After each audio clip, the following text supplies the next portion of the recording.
Good morning, everybody. It's Tom Christie back in the painting studio, and we're going to get this half-size red-breasted Merganser Drake painted today. If you missed the carving series, I did a two-part series on creating the carving. Today, we're going to get the bird painted. I'm going to paint this in kind of a gunning style, so relatively simple paint job. We're going to comb the vermiculation on the side pockets like it would a gunning decoy. But it's going to, obviously, this is not a hunting decoy being half size. It's going to ride the shelf instead of the water.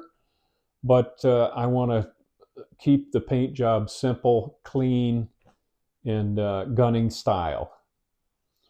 If you're enjoying my channel, please hit the subscribe button. That does help me out, and it's free. It doesn't commit you to anything. It's just a show of support for the channel as I continue to build resources to help people that might want to carve wildfowl of any kind, be it miniature or half-size birds or full-size birds, gunning decoys, or just wildfowl carvings. For the fun of it, for the joy of it. Let's get started on this bird. All right, I'm going to use a 50-50 mix of Liquitex gesso and Liquitex heavy body acrylic burnt umber to come up with this toothpaste-like paint material, and I'm going to use just a synthetic packing sponge to put a little bit of texture on the bird, leave the bill and the eyes smooth, and we'll do that next. Just put a nice smooth coat of that material on the bill.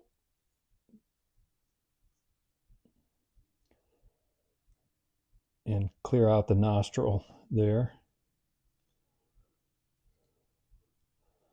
I'm using a wide brush so that I can minimize brush strokes. Just nice smooth stroke to keep everything nice and smooth. But I do want to get some paint in those teeth.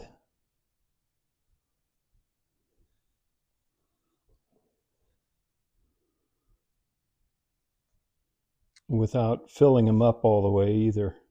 It's pretty heavy. So I'm just clearing those out a bit.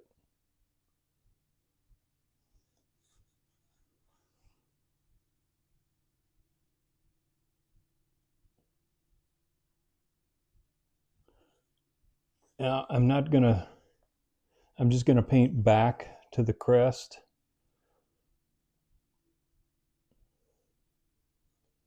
And right now I'm just gonna paint right over the carved eye.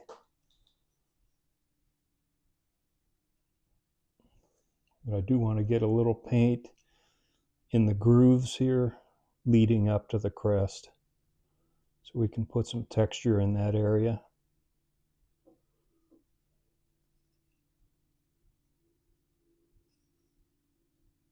I'm just going to feather that into the bristles there. And then I'm going to use a small piece of sponge, about that size, dab it into the material on the palette, and go over the feathered portions of the bird with a little bit of texture that will help as we paint the bird. You can choose to leave yours smooth, of course. Totally up to the carver what you want your bird to look like. And then I'm going to go back with a small brush, if I can find one here, and smooth that texture out over the eye with a little bit of water so we keep that nice and smooth.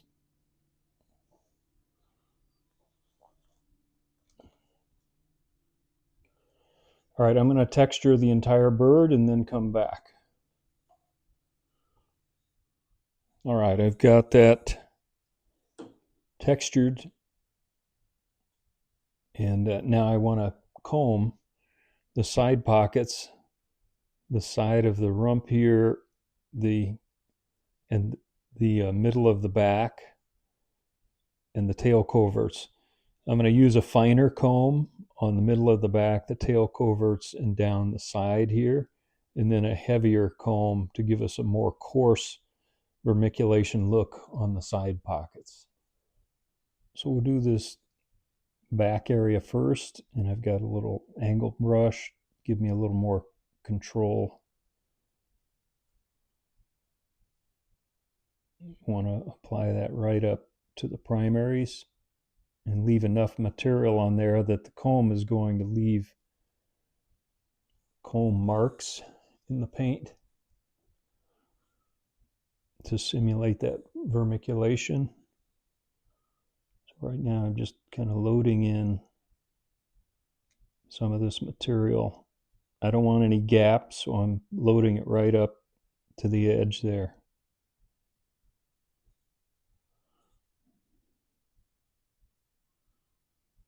Putting a little more material on.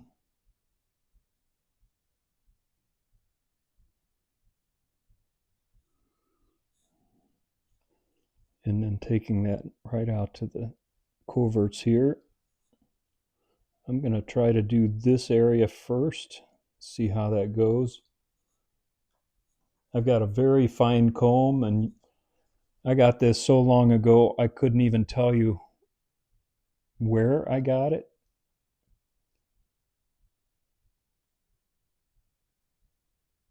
That's not very helpful, but it's truthful. I know Luke Costello is selling combs now, having them made and selling them, so he's a good resource for combs if you're looking for one.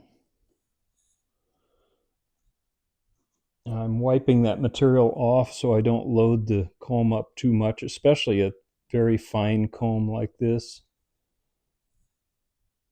It's going to load up pretty quick. I'm not trying to do individual feathers here, just a general pattern. That looks pretty good. Now I just want to come back with a dry brush and take care of these areas where I've kind of combed over into the primaries and the tertials, and just get rid of that, blend it in. This side looks pretty good. Hopefully you can see that texture. Now I want to go ahead and load some material around the side. Pretty tight quarters here. There's a chunk I need to take care of right there. I'm cleaning that comb off again, so it doesn't load up, and I do that by dipping it in water and then dragging it on a paintbrush, or dragging it on paper towel. All right, now I'm going to load some material in the covert area here.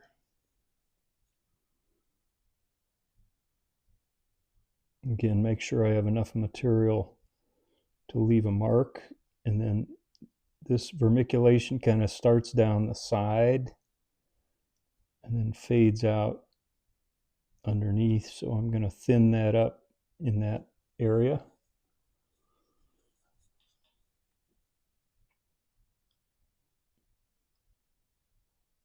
Pretty tight quarters. I'm just trying to do some arcs here to simulate the vermiculation in that area. And then take it down the side a bit and let it fade out with that light underneath.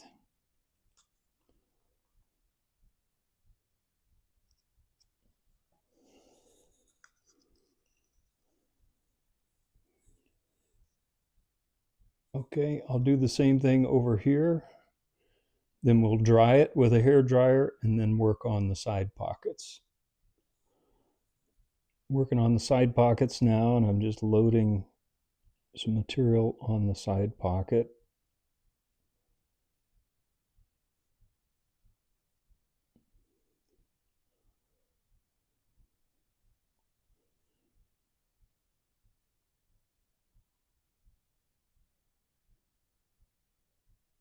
kind of tedious work this small, but it's a good way to simulate vermiculation pretty quickly.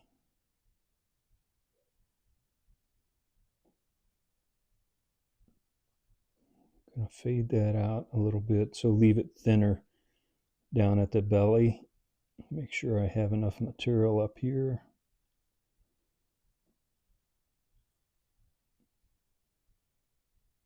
That looks pretty decent. Now I've got a little larger tooth comb here.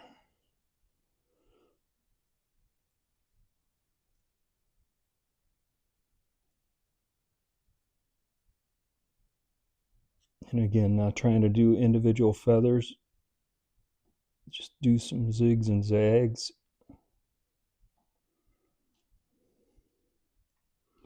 And kind of arc around.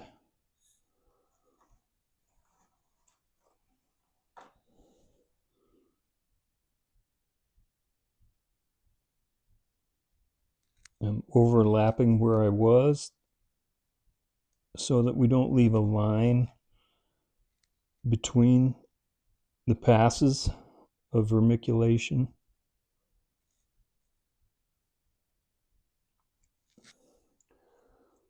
Wipe that off. The comb is loaded up quite a bit.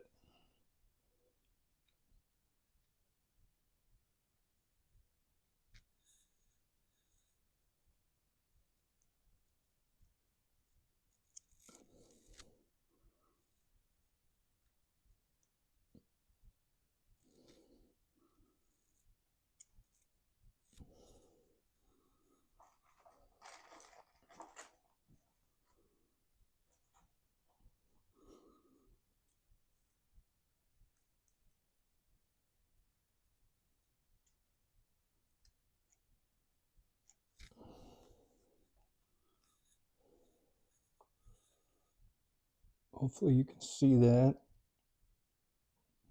It looks pretty good. I'll do the other side after I dry this.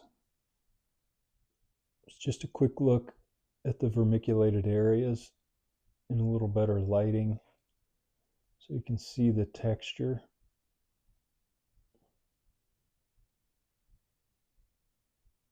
We'll let that dry and then we can start base coat paint. The first thing I want to do is mix up a little carbon black in the airbrush and just darken the internals of the crest here.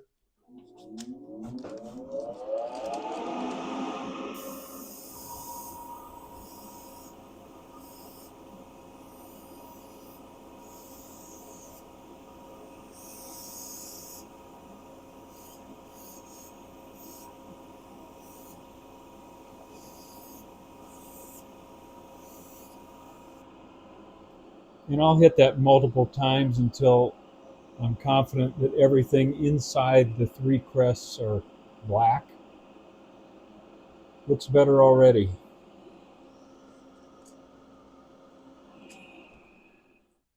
Now I've penciled in kind of the neckline, and I'm going to use carbon black to go ahead and paint the base coat on the head. And I like using a brush for this because I can get a little thicker coat of paint than if I just airbrushed the entire head. Just personal preference.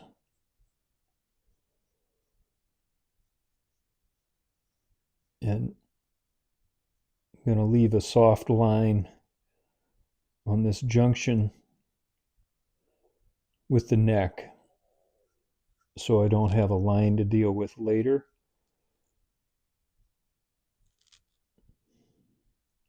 I'm going to paint right over the eyes for now. We'll come back to them later. So I'll get the head painted, then we'll move on. Now I'm going to use off-white, so gesso with a little bit of raw umber mixed in, and I've kind of used my chalk pencil to pencil in the light neck ring here. So I'm just going to get that filled in. This will take a couple of coats. Just a note in back, that dark goes right down the back of the neck to the cape. So I'll get that position, just a little thin stripe back there. And I'm going to try to keep it nice and soft between the dark and the light here, so I don't have a hard line of paint there. We'll come back and add some details in there later to kind of soften things up. This will go down to the kind of the rusty colored breast. I'll get that done, a couple of coats, and come back. For the breast, I'm using a combination of white gesso with gold oxide, a little bit of burnt sienna, a little bit of raw sienna, and a little bit of raw umber, just to come up with this kind of rusty color. And that's going to wrap around kind of to the side of the head and then fade into this black area on the side here where the white markings are. I'm going to take that down to the belly and front. And to fade it out, I'm just lifting up on the brush as I go back here, so I leave a nice thin transition there that we can transition into the black. So I'll give this a couple of coats, and at the same time I'm going to add a little more white down here as it approaches the belly and lighten that mix up quite a bit, and then blend that into the rest, and not carry that light up too far, but go back and forth. Put a nice transition in there. Now I'm going to paint this side pocket area with a light gray mix to begin with, Nimbus gray, raw umber, and a little bit of white gesso to lighten that, and paint it on the side pocket right through the vermiculation combing. I'm going to paint the tail, this in-between area back here as well. And again, this will take a couple of coats. I'm using an angle brush that I can kind of push paint into the combed vermiculation. Make sure I get paint down at the base of all of that combing. So I'll get that done, a couple of coats, and come back. While that's still wet, I want to use some off-white and a little angle brush and lighten the lower edge of the side pocket here as it approaches the belly, and blend that in up above, and then also lighten the rump.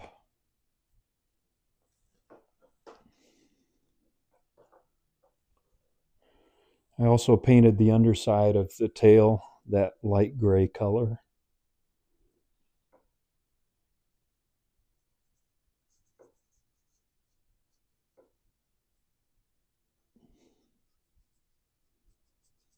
So this will take a couple of coats, and again, I'm going to want to go back and forth between the light gray and this off-white and create a nice soft blend between those two, but primarily keep the lightness down below near the belly. I'll come back when I get that done. I'll go back and forth with both colors to create a blend, and then some clear water probably to help that as well. While I'm here, I'm using that off-white to kind of bridge this area between the breast and the side pocket, because at the lower edge of this very dark group of feathers, this lightens up and the belly gets light. Off-white. So I'm also lightening this a little bit more in front as it goes down toward the belly. And again, this will take a couple of coats. But before I do this dark, I wanted to get this light set underneath. Now I'm going to take carbon black and a little angle brush. Darken this area and then begin to fade that into the rusty red there by just using the edge of the brush and just starting a blend here. Same thing down here, kind of blending with soft scrubbing into that lower, lighter area.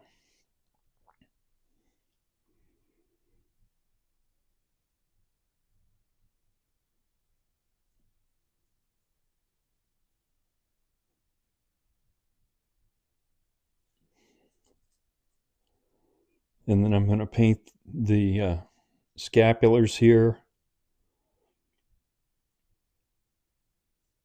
and the tertials right now as well.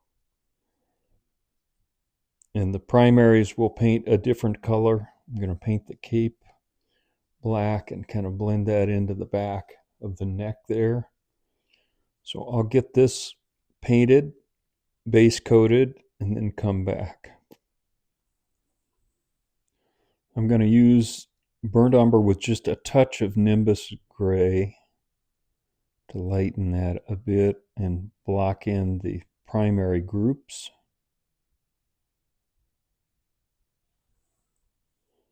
I'm using Naphthol Crimson to block in the red eye color.